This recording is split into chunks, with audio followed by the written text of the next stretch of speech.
kenapa aku faham salah dia. Salah apa? Yang buatkan macam-macam tu kan aku. Aku pula salah. Ambil jam aku makan. Tak lawan eh? Balik lawan eh? Oh, elok saya. Dia takkan pecahan. Aku setuju lah.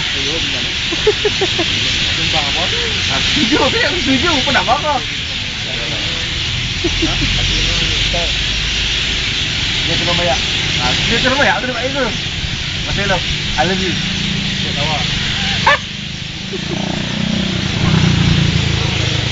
Ambil tu kan orang dia.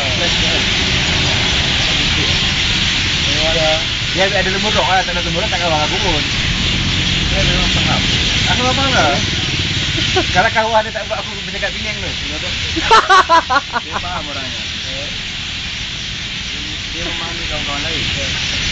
Tapi kawan-kawan yang lain tak memahami aku. Bangun. Siapa yang Aku boleh golek-golek tak bangun. Ya kawan-kawan. Macam dugong nak bangun kan tak? Bagus. Kalau kerja.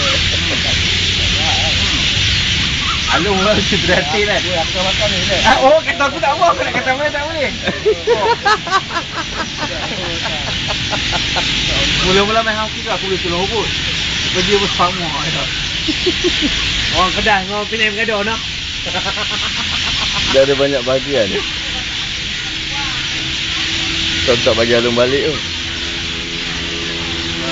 Pura-pura, manusia bermuka-muka. Dia macam ikan laga. Dah kembang kan ni dua-dua ni. Boleh alih kotak tengah tu. Rasa dia.